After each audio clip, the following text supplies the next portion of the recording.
America నుంచి వచ్చిన ఒక కొత్త న్యూస్ 2 రోజుల ముందు వచ్చింది న్యూయార్క్ టైమ్స్లో. చదివాను మొత్తం నేను ఆర్టికల్ అది. దాంట్లో ఏం చెప్పానంటే ఈ 50% రష్యా ఆయిల్కి సంబంధమే లేదు, చాలా క్లియర్గా చెప్పారు.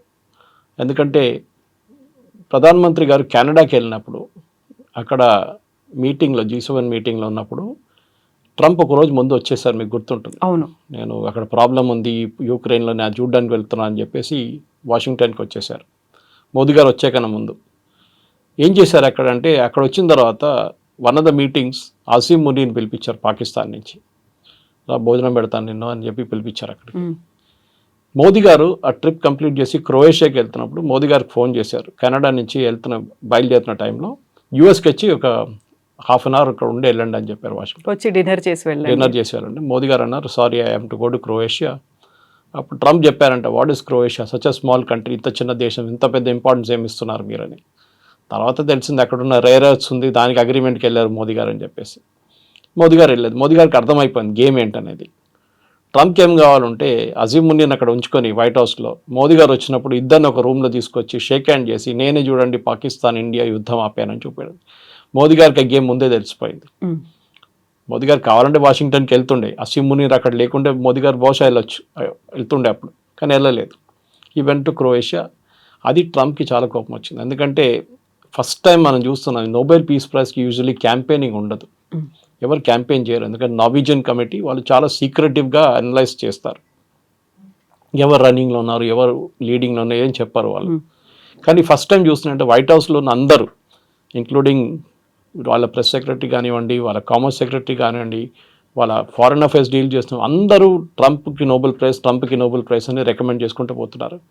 ఒక ఇంగ్లీష్లో చెప్తారు ఇట్స్ ఎంబారస్మెంట్ అయిపోయింది. ఇప్పుడు ఏం చేయాలని అర్థం కావట్లేదు, ఎందుకంటే ఎవడు పట్టించుకోవట్లేదు. ఏ యుద్ధాన్ని ఆపారంటే ఏదో ఆఫ్రికాలో 2 దేశాలు కొట్టుకున్నారంట, వాళ్ళని ఆపారంట. ఇక్కడ అజర్బైజాన్ అర్మీనియా కొట్టుకున్నారంట, వాళ్ళని ఆపారంట. అది యుద్ధాలు కాదు, అది చిన్న చిన్న డిఫరెన్స్ ఒపీనియన్ ఉంది. పెద్ద యుద్ధం అయితే యుక్రెయిన్ రష్యా నడుస్తుంది, దాన్ని ఆపలేకపోతున్నారు. భారతదేశం పాకిస్తాన్ ఆపని చెప్తారు, మనం చెప్తాం మనం అసలు పట్టించుకోలేదు. యుఎస్ని అసలు ఎవరు మాట్లాడలేదు. యుఎస్ వైస్ ప్రెసిడెంట్ మాట్లాడు, మన ఫారిన్ సెక్రటరీతోని మోదీ గారితో మాట్లాడారు.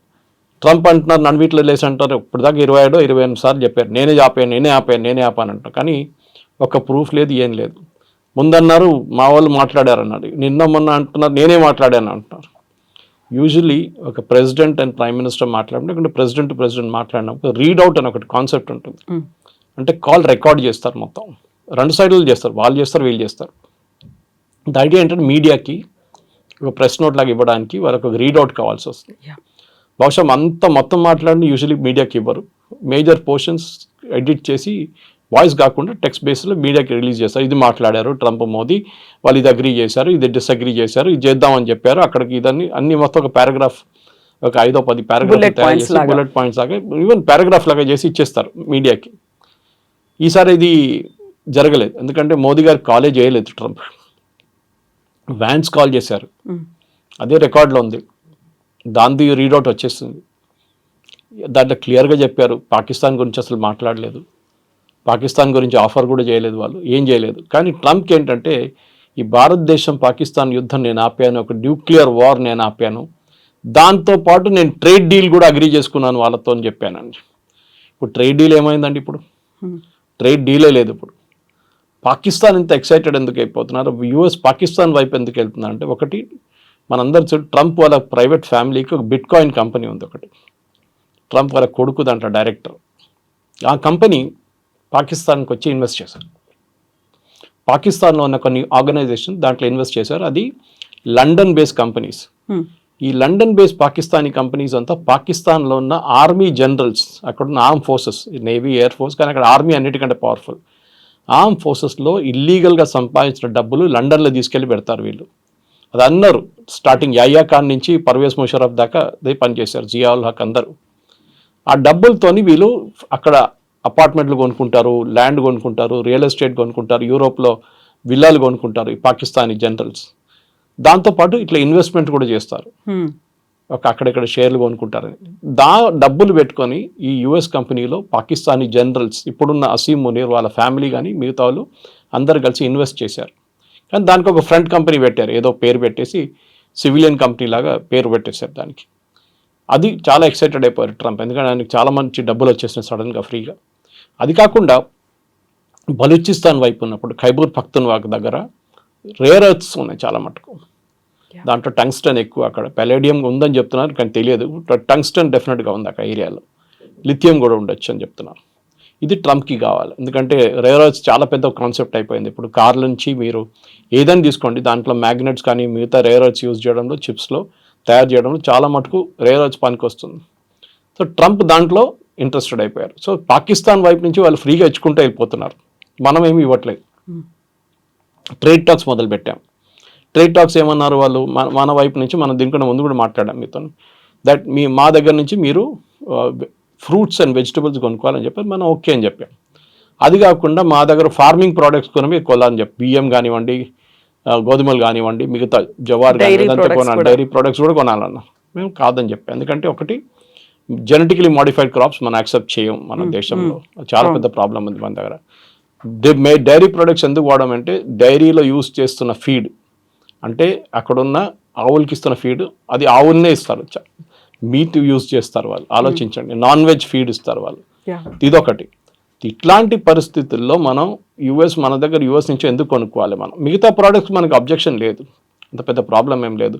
ఇప్పుడు హార్లీ డేవిడ్సన్లో మీరు 50% డ్యూటీ పెట్టినా, 500% డ్యూటీ పెట్టినా, డెఫినెట్ ఈ హార్లీ డేవిడ్సన్ నడిపించాడు ఎట్లయినా నడిపించుకుంటాడు, బండి కొనుక్కుంటాడు, ఎందుకంటే అది చాలా రిచ్ ఫెలో, వాడికి ప్రాబ్లం లేదన్నమాట.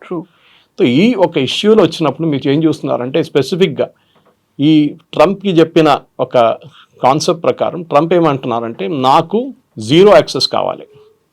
ఇప్పుడు మొన్న యుఎస్ సుప్రీంకోర్టు ఒక కేసు ఒకటి వెళ్ళింది అపీల్స్ కోర్ట్ నుంచి, మీరు వినుంటారు, 6-4 జడ్జ్మెంట్లో ట్రంప్కి ఏం చెప్పారంటే, you cannot give this rules, you cannot make rules like this. ఇది టారిఫ్ గురించి, దాని పవర్స్ కాంగ్రెస్ దగ్గరే ఉందని చెప్పారు. సో కొట్టిపడేస్తారు, కానీ ఒక రిలీఫ్ ఇచ్చారు, అక్టోబర్ 1st వీక్ దాకా మీరు అపీల్ చేయొచ్చు సుప్రీంకోర్టులో అని చెప్పేసి. అక్కడ నడుస్తుంది ఆ కేసు ఒకటి. కానీ మెయిన్గా ట్రంప్కి ప్రాబ్లం ఎక్కడ వస్తుందంటే, మోదీతోని ఈ ఆయిల్ కాదు, ఆయిల్ అని మాట్లాడుకుంటున్నాం కానీ oil is not the major issue. Oil ఒక ఇష్యూనే, కానీ రష్యన్ ఆయిల్ మనం ఏం చేస్తున్నాం, మన రష్యా దగ్గర నుంచి ఎందుకు కొన్నాం, ఇది మన హిస్టరీకి వెళ్ళాల్సి వస్తుంది. 2 సంవత్సరాల ముందు యుద్ధం మొదలైనప్పుడు ఆయిల్ $120 ఒక బ్యారెల్కి వెళ్ళిపోయింది. 70లో ఉంటుంది యూజువల్లీ యావరేజ్, 70, 72, 73, 120కి వెళ్ళిపోయింది. అప్పుడు బైడెన్ ఫుల్ పరేషాన్ అయిపోయామన్నారంటే, ఫోన్ చేసి మోదీకి, మీరు రష్యన్ ఆయిల్ కొనుక్కోండి, అది రీఫైన్ చేసి లోకంలో ఎక్కడైనా మీరు అమ్ముకోండి అని చెప్పారు. సో మన దగ్గర ఉన్న ప్రైవేట్ కంపెనీస్ కానీ, అది రిలయన్స్ ఉండొచ్చు, నయారా ఉండొచ్చు, అది కాకుండా మన పబ్లిక్ సెక్టర్ యూనిట్స్ ఉండొచ్చు, IOCL, HPCL, వీళ్ళు ఏం చేశారంటే మొత్తం రష్యా నుంచి $40 కొనుక్కున్నారు ఆయిల్, క్రూడ్ ఆయిల్. దాన్ని రీఫైన్ చేసి డీజిల్ కానీ పెట్రోల్ కానీ మనం ఈవెన్ యూఎస్కి అమ్మాము మనం. ఇప్పుడు చూడండి, మన వచ్చిన రిపోర్ట్లు ఏమంటున్నారంటే, యుక్రెయిన్లో బిగ్గెస్ట్ డీజిల్ సప్లయర్ భారతదేశం అంట ఇప్పుడు. ఓకే, ఇక్కడ నుంచి అటు వెళ్తోంది అది. మన రష్యా నుంచి కొని రీఫైన్ చేసి యుక్రెయిన్కి ఇస్తున్నాం. అండ్ యుఎస్ ఏమంటున్నారు, భారతదేశమే దీనికి రీజన్, యుక్రెయిన్ రష్యా యుద్ధానికి కారణం మోదీ అంటున్నారు. మోదీ ఎక్కడ వచ్చారు, చైనా వెనకనే ఎక్కువ ఆయిల్ కొన్నారు కదా, చైనా మీద ఎందుకు పెట్టలేదు ఆంక్షలు మీరు? ఎందుకంటే చైనా మీకు చాలా క్రూషియల్ సప్లయర్. మీకు నట్టు బోల్ట్ కావాలంటే చైనాని తెప్పించుకోవాలి, మీరు లోకల్గా ప్రొడ్యూస్ చేయలేరు, మీకు కాస్ట్ చాలా ఎక్కువ అయిపోతుంది. చైనాని ఏం పెట్టట్లేదు, ఫస్ట్ 15 days అన్నారు, తర్వాత 90 days అన్నారు, మనతో అన్ని పోస్ట్పోన్ చేశారు. కానీ మన మీద 50% పెట్టారు. సరే పెట్టారు సార్, మనకు ప్రాబ్లం లేదు, మనం డీల్ చేసుకుంటున్నాం, కొత్త డీల్. దానికే మనం చూసాం, మోదీ గారు ఫస్ట్ జపాన్కి వెళ్ళారు.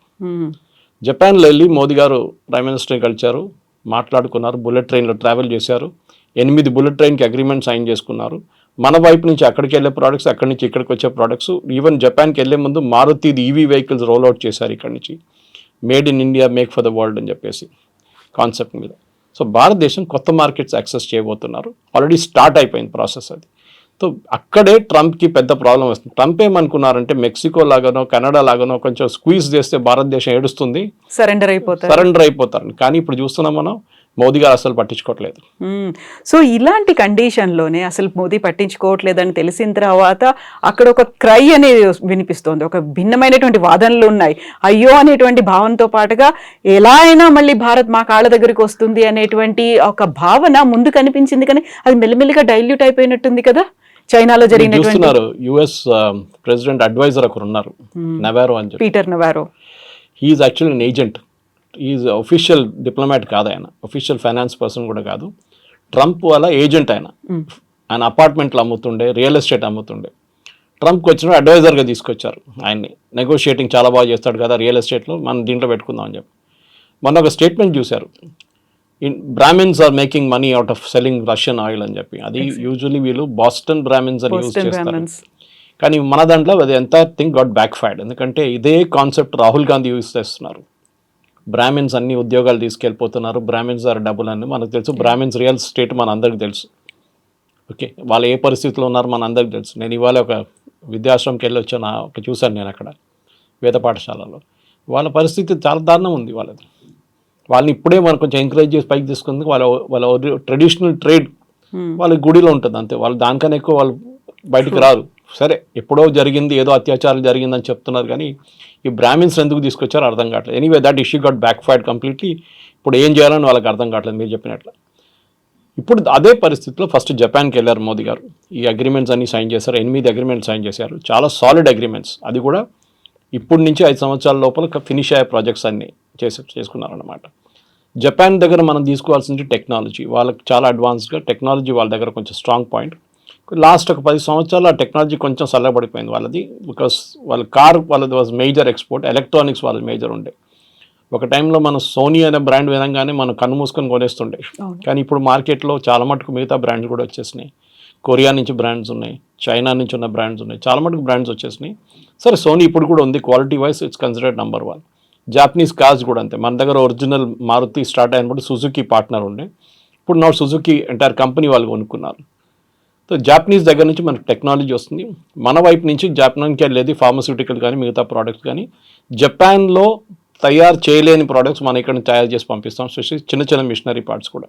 ఒక టైప్ కూడా చేసుకుంటే మనకు చాలా బాగుంటుంది. మన మ్యానుఫ్యాక్చరింగ్ యూనిట్స్కి చాలా ఒక లెగప్ అంటారు ఇంగ్లీష్లో, అది వచ్చేస్తుంది.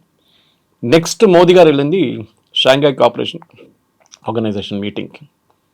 అక్కడే ఏం జరిగింది, జీ జిన్పింగ్ కానివ్వండి, పుటిన్ కానివ్వండి, మోదీ గారు, ఈ ముగ్గురు ఫొటోస్ మీరు చూసుంటారు. బాడీ లాంగ్వేజ్, ఎందుకంటే ఇది పెద్ద ఇండస్ట్రీ కవిత గారు. ఈ బాడీ లాంగ్వేజ్ రీడ్ చేయడం యూఎస్లో they are paid very well. మీరు నేను మాట్లాడుకొని సౌండ్ మ్యూట్ చేసేస్తే మనం ఏం మాట్లాడమని చెప్పి ఒక మూడో మనిషి చెప్పొచ్చు. లిప్ రీడింగ్ అంటారు వాళ్ళు, దాన్ని మైండ్ రీడింగ్ అంటారు, అన్నీ చేస్తారు వాళ్ళు. What are they speaking about అనేది. సో ట్రంప్ కానివ్వండి, చాలామంది అడిగారు మోదీ గారు, పుటిన్, జీ జిన్పింగ్ ఏ లాంగ్వేజ్లో మాట్లాడారని అడిగారు. వాళ్ళు పక్కనే ట్రాన్స్లేటర్స్ ఉంటారు, వాళ్ళు ఇయర్ షాట్లో ఉంటారు. అంటే ఫోటో ఫ్రేమ్ కన్నా కొంచెం బయట నిలబడతారు కావాలని చెప్పి వాళ్ళు అట్లనే ట్రైన్ చేశారు వాళ్ళని. అది కాకుండా ఇంకో చాలా ఇంపార్టెంట్ ఫోటో మనం చూసాం. పుటిన్ అండ్ మోదీ, పుటిన్ కార్లో ట్రావెల్ చేస్తున్నారు. ఇట్స్ న్యూక్లియర్ ప్రూఫ్ కార్ అది. దాని మీద మీరు న్యూక్లియర్ బాంబ్ వేస్తే కూడా ఏం కాదు ఆ కార్కి. అట్లాంటి ప్రోడక్ట్. ఎందుకంటే బాంబ్ ప్రూఫ్ అంటే అందరు తయారు చేస్తారు. ఇప్పుడు మన దగ్గర తెలంగాణలో ఉంది బాంబ్ ప్రూఫ్ కార్లు. But that is a nuclear కానీ even bio hazard can handle అన్నమాట. బయోవార్ జరిగితే కూడా ద కార్కి ఇంపాక్ట్ ఉండదు. మోదీ కోసం ఫస్ట్ మనం చూసే ఒఫీషియల్ న్యూస్ ఇది, మనం పర్సనల్ చెప్పట్లేదు, ఏదో బీజేపీ వాళ్ళు చెప్పారు, ఆర్ఎస్ఎస్ వాళ్ళు చెప్పలేదు. కానీ పుటిన్ 10 నిమిషాలు మోదీ గారి కోసం వెయిట్ చేశారంట. కొంచెం లేట్ అయిపోయింది మోదీ గారు రావడానికి హోటల్ నుంచి. దాని తర్వాత వాళ్ళిద్దరు కార్లు వెళ్ళిన తర్వాత వెన్యూకి చేరుకున్నప్పుడు కూడా, ఎస్సీఓ వెన్యూకి చేరుకున్నప్పుడు కూడా మళ్ళీ 15 నిమిషాలు కార్ లోపల కూర్చొని మాట్లాడారంట. ఆఫ్ కోర్స్ ట్రాన్స్లేటర్స్ ఉంటారు కార్లో, వాళ్ళకని కాన్ఫిడెన్షియల్ ఉంటుంది, భయం మాట్లాడారు మనకేం తెలియదు. సో ఆబ్వియస్లీ ఆ బాడీ లాంగ్వేజ్ పుటిన్ కానీ మోదీ కానీ, అదే టైంలో జీ జిన్పింగ్ అండ్ మోదీ, వీళ్ళు ముగ్గురు ఒక ఆల్టర్నేటివ్ ఫ్రంట్ ఫామ్ చేస్తున్నారు. యుఎస్ చేస్తున్న బ్లాక్మెయిల్ వాళ్ళిద్దరు కూడా ఇంపాక్ట్ అయింది. రష్యాకి ఇంపాక్ట్ అయింది ఎప్పటి నుంచో, చైనాకు కూడా ఇంపాక్ట్ అవుతుంది ఇప్పుడు.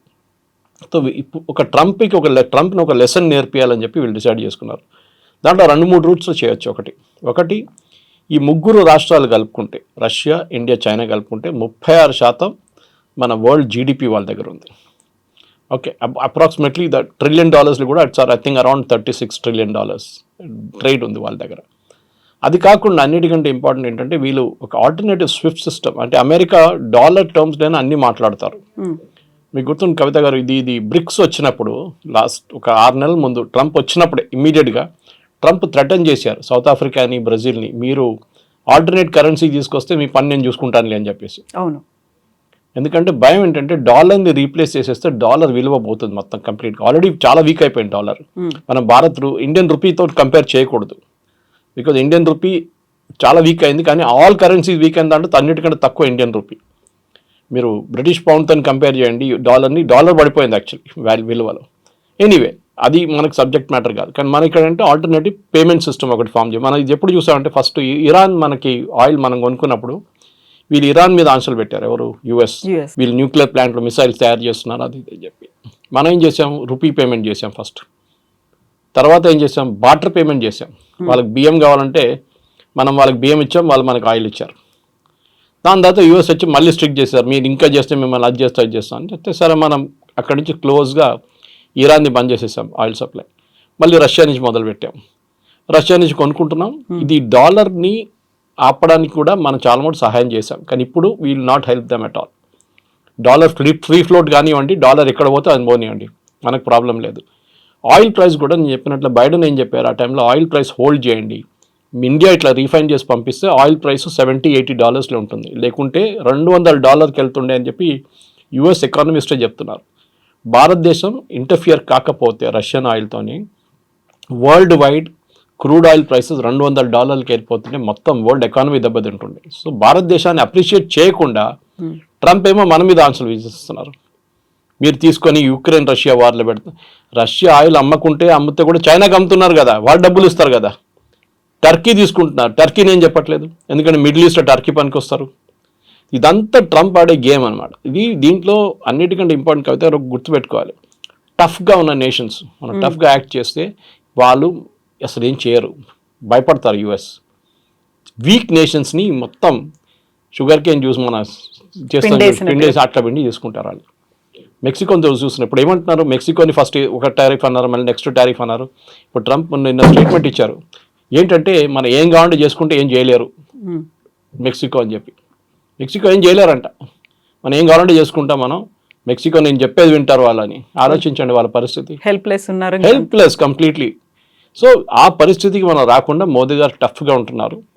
కానీ మన దేశంలో ఒకటే పార్టీ ప్రాబ్లం వీళ్ళకందరికీ, కాంగ్రెస్ ఏమో మోదీ గారు ఏం చేస్తే దాన్ని వ్యతిరేకిస్తారు.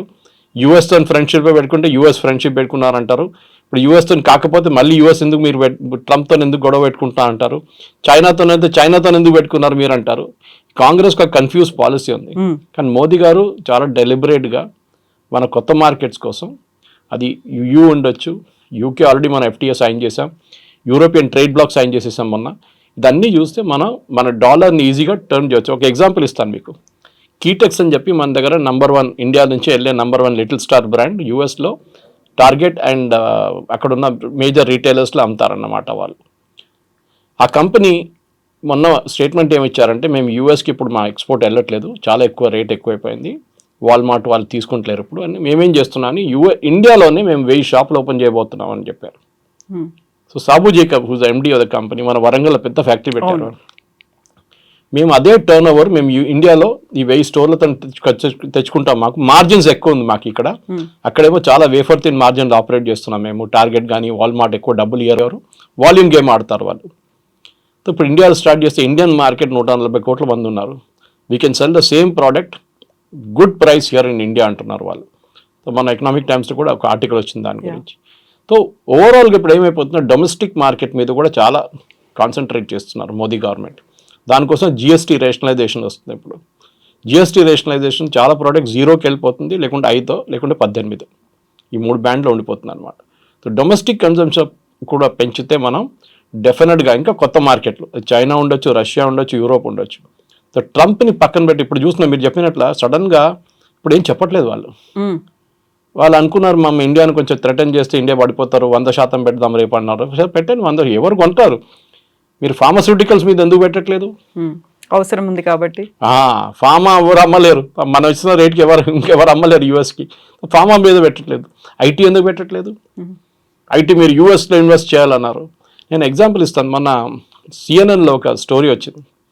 యూఎస్కి షవర్ హెడ్స్, అంటే మన షవర్కి హెడ్స్ పాయింట్ ఉంటుంది కదా, అది చైనా నుంచి చాలా ఇంపోర్ట్ చేసుకుంటారు యూఎస్ కంపెనీస్ అందరూ, వాళ్ళ పేర్లు పెట్టి అమ్మేసుకుంటారు యూఎస్లో. ఆ కంపెనీ అక్కడి తీసుకుని డ్యూటీ అంటే ఓల్డ్ డ్యూటీ కట్టి తీసుకొస్తే కూడా ఇప్పుడున్న ఎగ్జిస్టింగ్ డ్యూటీ కడితే కూడా $139 ఒక షవర్ హెడ్ వస్తుంది. మన దగ్గర అంత రాదు, మన దగ్గర $2,000 పడేస్తే మంచి షవర్ హెడ్స్ వస్తాయి. 2,000 కూడా అక్కర్లేదు, ₹1,000 కూడా వచ్చేస్తుంది. ఎనీవే అది యూఎస్ కాస్ట్ ఆఫ్ లివింగ్. అదే ప్రోడక్ట్ మీరు యూఎస్లో తయారు చేయాలంటే $259 అవుతుంది. సో ఈ కంపెనీ ఏం చేశారంటే ఒక సర్వే లాగా వాళ్ళు కస్టమర్స్ 25,000 కస్టమర్స్ ఉన్నారు, వాళ్ళకు రెగ్యులర్ కస్టమర్, వాళ్ళకు మెయిల్ పంపించారు. ఈ 2 ఆప్షన్స్ ఉందండి, చైనాని తెచ్చుకుంటే 139, ఇక్కడ అంటే 259, మీరు ఏం తీసుకుంటారు అని అడిగారు. ఒక్కరు కూడా యూఎస్ అని చెప్పట్లేదు, అందరూ చైనీస్ తీసుకుంటామేమంటారు. US is out priced it sir, ఎందుకంటే వాళ్ళ వేజ్ చాలా ఎక్కువ అయిపోయింది. అది వాళ్ళకు ఒక టైంలో అడ్వాంటేజ్ ఉండే, ఇప్పుడు డిసడ్వాంటేజ్గా మారింది. ఆ వేజెస్లో ఐఫోన్ కొనుక్కుంటారు, ఐప్యాడ్లు కొనుక్కుంటారు అనుకున్నారు, కానీ ఇప్పుడు బేసిక్ లివింగ్ డైలీ ఎక్స్పెన్సెస్, మీరు వెళ్ళారు మన యూఎస్, మీకు తెలుసు, డైలీ ఎక్స్పెన్సెస్ కోసం వాళ్ళు చూసుకుంటున్నారు. వాళ్ళు they are looking at how to survive. ఆ సర్వైవల్లో మీకు ఐప్యాడ్లు కొనడం, ఐఫోన్లు కొనడం కాదు. ఓకే, మీరు ఎట్లా బతుకుతారో మీరు అది చూస్తున్నారు ఫస్ట్ అన్నమాట. అది చాలా ఇంపార్టెంట్. సో ఆ పరిస్థితికి వచ్చినప్పుడు ట్రంప్ ఇప్పుడు ఏం చేయబోతున్నా చూడాలి, ఎందుకంటే నెక్స్ట్ 6 months యూఎస్ ఎకానమీ ఒక టైల్ స్పిన్లో వెళ్ళిపోతుంది కంప్లీట్గా. అసలు ఏం చేయలేకపోతారు యూఎస్ ఎకానమీ, ఎందుకంటే ఒకసారి రెసెషన్ వచ్చింది అనుకోండి, రెసెషన్ వస్తే అంతే సంగతి. ఇన్ఫ్లేషన్ వస్తే ఇంకా ఘోరం అయిపోతుంది. ఈ 2 ఫ్యాక్టర్స్ వస్తే యూఎస్లో, ఎందుకంటే ఇప్పుడు మీరు అమ్ముతున్న ప్రోడక్ట్, ఇప్పుడు ట్రంప్ వాళ్ళ అడ్వైజర్స్ ఏమంటున్నారు, మేము ఎంత $4 trillion ఈ 10 సంవత్సరాలు వీ కెన్ గెయిన్ అంటున్నారు. ట్రంప్ ఉండబోయేది 4 సంవత్సరాలు, మీరు 10 years గురించి ఎట్లా మాట్లాడతారండి మీరు? ఇంకో గవర్నమెంట్ వస్తారు, ఇంకో పార్టీ రావచ్చు, ఇంకేమైనా కావచ్చు, రేపు వీళ్ళ ప్రెసిడెంట్ వస్తే తీసేస్తాడు డ్యూటీలన్నీ. 4 trillion ఎవరు కడతారు? వాళ్ళ కంపెనీలు కడుతున్నారు. ఇండియా నుంచి మనం ఒక టీషర్ట్ పంపిస్తున్నప్పుడు $50 అనుకోండి, $50 మీద 50% పెడితే $75 అయిపోతుంది. $75 ఎవరు కడుతున్నారు? ఎక్స్ట్రా $25 కట్టేది అమెరికన్ కన్జ్యూమర్. కంపెనీ కడుతున్నారు, కంపెనీ అమ్మేటప్పుడు మళ్ళీ ఆ డబ్బులు సంపాదించుకుంటారు వాళ్ళు. సో ద ఫైనల్ లాస్ జరిగేది అమెరికన్ కన్జ్యూమర్ మీద. అది ఇప్పుడు కాదు, ఒక 2 నెలల్లో ఇప్పుడు తెలిసిపోయింది ఆల్రెడీ. ఇక్కడి నుంచి ఇంకా ముందుకు వెళ్తూ కంప్లీట్గా ఒక యూఎస్కి అక్కడున్న కన్జ్యూమర్కి ఇన్ఫ్లేషన్ మినిమం ఒక double-digit ఫిగర్లో వచ్చేస్తుంది. సో మనం ఇప్పుడు ఒక సేఫ్ గేమ్లో ఉన్నాము, మన స్ట్రాటజీ కూడా is going to work out. Yes, see అది ఎట్లా అంటే మెచ్యూర్ అప్రోచ్ ఉండాలి. ఇప్పుడు మనం మెచ్యూర్ అప్రోచ్ అంటే ప్యానిక్ చేయకూడదు. మనం చూసాం 50% పెట్టగానే ఉద్యానాలు బంద్ అయిపోయింది, తిరుపూర్ బంద్ అయిపోయింది, సూరత్ బంద్ అయిపోయింది, కంపెనీలు అన్నీ మూసేస్తున్నారు, కాన్పూర్లో మూసేస్తున్నారు అన్నది కాదు. ముందు యూఎస్ మార్కెట్ మనకు మార్కెట్లు ఉండే కదా. మీరు యూఎస్కి ఎందుకు వెళ్ళారు? మీకు వాల్యూ కొంచెం ఎక్కువ దొరుకుతుందని. మీకు $5 వెళ్ళే ప్రోడక్ట్కి మీరు ఇండియాలో అమ్ముకుంటే అదే $10 మీరు యూఎస్లో అమ్ముకోవచ్చు. దానికోసం మీకు ప్రాఫిట్ కొంచెం ఎక్కువ ఉంటుందని మీరు అక్కడికి వెళ్ళారు. కానీ రిస్క్ ఉంటుంది ఇట్లాంటిది. రేపు యూఎస్ మార్కెట్లో డబ్బు లేదనుకోండి కొనడానికి, ఎవరు కొనరు. Your product will remain on the shelf. Exporter అక్కడ ఇంపోర్ట్ చేస్తున్నాడు, బంద్ చేసేస్తాడు మార్కెట్, ఖతం అయిపోయిందని దివాలా అయిపోతాడు. సో దాట్ పొజిషన్కి రాకుండా మనం మెచ్యూర్గా రియాక్ట్ అయ్యాం. ఈ రీజనల్ కోఆపరేషన్తో చైనా కానివ్వండి, రష్యాతోని కోఆపరేట్ చేసుకుంటే మన మార్కెట్ క్రియేట్ చేసుకోవచ్చు ఇక్కడే.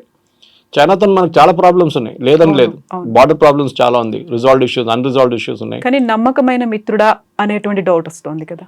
అది ఇంగ్లీష్లో అంటారు, your enemy is my friend అంటారు. ఓకే, మీరు ప్రయారిటీ ఏంటి ఇప్పుడు? ఓకే, నమ్మకం ఉందంటే ఎవరు నమ్మచ్చు? యూఎస్ నమ్మచ్చా? నమ్మలేం కదా. 71లో ఇదేలాగా మన మీద శాంక్షన్స్ పెట్టారు. వాజ్పేయి గారు పోఖ్రాన్ 2 చేసినప్పుడు శాంక్షన్స్ పెట్టారు. Sanctions, not tariff. శాంక్షన్స్ అంటే మీరు కొనలేరు, అమ్మలేరు, ఆంక్షలు కంప్లీట్గా. ఆలోచించండి, థమ్స్అప్ ఎట్లా వచ్చింది పైకి? ఆ స్టోరీ ఇంకోటి ఇది.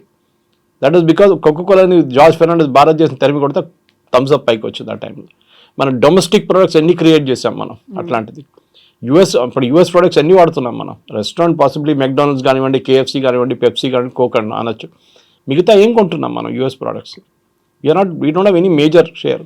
నైకే షూస్ అని చెప్పొచ్చు. Okay, they are all made in India. ఇప్పుడు రాయల్టీ చేస్తున్నారేమో, అది ఇంకో మాట. అది కానీ the main point right now, భారతదేశానికి కొత్త మార్కెట్స్ ఓపెన్ అయి చేస్తున్నారు. మోదీ గారు టిపికల్ సేల్స్మెన్ లాగా తిరుగుతున్నారు. అదే ప్రధానమంత్రి పని, ప్రెసిడెంట్ పని అదే. ఏ దేశమైనా చూడండి, మ్యాక్రాన్ ఇండియాకి వచ్చినప్పుడు ఫస్ట్ వాళ్ళ ఎయిర్క్రాఫ్ట్ అమ్మడానికి ట్రై చేస్తారు. ట్రంప్ ఇక్కడ వెళ్ళితే వాళ్ళ ప్రోడక్ట్స్ అమ్మడానికి ట్రై చేస్తారు. జాపనీస్ ప్రైమ్ మినిస్టర్ అయినప్పుడు వాళ్ళ కార్లు, వాళ్ళ ఎలక్ట్రానిక్ ప్రోడక్ట్స్ మార్కెట్ చూసుకుంటారు. That is the job. ఇప్పుడున్న ప్రధానమంత్రి కానీ ప్రెసిడెంట్స్ కానీ అంటే యాక్చువల్ రోల్లో ఉన్న వాళ్ళు, నాట్ ద సెరమోనియల్ రోల్. మన దగ్గర president is a ceremonial role, కానీ prime minister is an active role. వాళ్ళ పని ఇది. వాళ్ళ దేశంలో తయారు చేసిన ప్రోడక్ట్స్ని ఇంకో మార్కెట్లో అమ్మడానికి ప్రధానమంత్రి ఈజ్ ద బెస్ట్ సేల్స్మెన్. ఆయన చేయనియండి, 6 నెలలు వెయిట్ చేయండి, అప్పుడు చూడండి తర్వాత ట్రంపే దిగొస్తారు. 6 నెలలు అక్కర్లేదు, 3 నెలలు దిగొస్తారు. ఎందుకంటే ఇక సీన్ దట్ బ్లాక్మెయిల్ పనిచేయట్లేదు, వీళ్ళు పట్టించుకోరు మమ్మల్ని, మళ్ళీ ఏం చేసుకుంటాం మనం, చాలా జానేదో అని చెప్పి మళ్ళీ రిటర్న్ తీసుకుంటారు. లేకుంటే వాళ్ళు రష్యాతో వెళ్ళిపోతాడు, చైనాతో వెళ్ళిపోతారు, మాకు ఇంకా పెద్ద ప్రాబ్లం అదని చెప్పేసి. ఇక ట్రంప్కు అన్నిటికంటే పెద్ద భయం అది ఒకటే, వీళ్ళు ముగ్గురు కలిస్తే ఇంకొక ఆల్టర్నేట్ బ్లాక్ అయిపోతుంది, అది చాలా పెద్ద థ్రెట్ యూఎస్కి అనమాట. సో దానికోసం he will have to do a climb down. Problem is ట్రంప్కి సొంత ఒపీనియన్ లేదు, వాళ్ళ చుట్టుపక్కల అడ్వైజర్స్ ఉన్నారు చూడండి, ఆల్ హాట్ హెడెడ్ ఫెలోస్, వాళ్ళు ఇస్తున్న అడ్వైజ్ మీద నడుస్తున్నారు. బాంబు వేయాలంటే బాంబు వేసేస్తాడు, బాంబు వద్దంటే బాంబు తీసేస్తాడు, 25 పెట్టమంటే 25 పెడతాడు, 50 తీస్తే 50 తీసేస్తాడు. ఒక స్టెబిలిటీ లేదు. ఈవెన్ యుఎస్ కంపెనీస్ అదే అంటున్నారు. యుఎస్ కంపెనీ మొన్న కూడా 2 గైడెన్స్ ఇచ్చారు. వాళ్ళు ఏమంటున్నారు, వీ నీడ్ ప్రెడిక్టబిలిటీ, మీరు స్టేబుల్గా చేయండి, చేయొద్దని చెప్పట్లేదు, ట్రంప్ గారు అంటున్నారు, కానీ బీ స్టేబుల్ అబౌట్ ఇట్. ఒక మాట ఒక వారం అంటారు, మళ్ళీ నెక్స్ట్ వీక్ వచ్చి ఇంకో మాట అంటారు. ఒక ప్రెసిడెంట్ కానీ ఎస్పెషల్లీ యూఎస్ ప్రెసిడెంట్ కానప్పుడు చాలా స్టేబుల్ ఉండాలి థింకింగ్లో, ఎందుకంటే మీ చెప్పిన ఒక్కొక్క వర్డ్ ఇంటర్నేషనల్ మార్కెట్లో చాలా పెద్ద రామిఫికేషన్ క్రియేట్ చేస్తుంది. సో దానికోసం ట్రంప్ని ఇప్పుడు ఎవరు సీరియస్గా తీసుకుంటలేరు. So much so vice president మొన్న జేడీ వాన్స్ ఒక స్టేట్మెంట్ ఇచ్చినప్పుడు అందరూ ఎక్సైట్ అయిపోయారు, ట్రంప్కి ఏమైనా ఉంటే నేను ఉన్నాను కదా, నేను ప్రెసిడెంట్ అయిపోతానన్నారు. ఎమర్జెన్సీ టైంలో ఐఎమ్ దేర్ అనేమాట. ఆలోచించండి, I mean why did you have to say it, ఎందుకు చెప్పారో ఎవరికి అర్థం కావట్లేదు. చెప్పారు కానీ దాని పెద్ద ఇష్యూ అయిపోయింది, మళ్ళీ ట్రంప్ పోతున్నాడా ఉంటాడా అని చెప్పేసి. మిడ్ టర్మ్ పోల్స్ రాబోతుంది యూఎస్లో, మిడ్ టర్మ్ వస్తుంది నెక్స్ట్ 1 yearలో. ఆ మిడ్ టర్మ్లో డెఫినెట్గా రిపబ్లికన్స్ ఓడిపోతారు. అప్పుడు ఏం చేస్తారు, ట్రంప్కి సెనెట్లో మెజారిటీ ఉండదు, కాంగ్రెస్లో మెజారిటీ ఉండదు, బిల్స్ పాస్ చేయలేరు. దెన్ వాట్ హీల్ డూ, ఆయనకు దిగ రావాల్సి వస్తుంది. He will have to bring back everything. Initial dose తీసుకొచ్చినప్పుడు చెప్పారు మేము ఇన్ని ట్రిలియన్స్ సేవ్ చేస్తా అన్నారు, ఇప్పుడు దాని గురించి అస్సలు మాట్లాడలేదు. Nothing was saved, only drama ఉండేది. ఇప్పుడు ఆ డ్రామా కూడా పోయింది, ఇది కొత్త డ్రామా ఇప్పుడు నడుస్తుంది.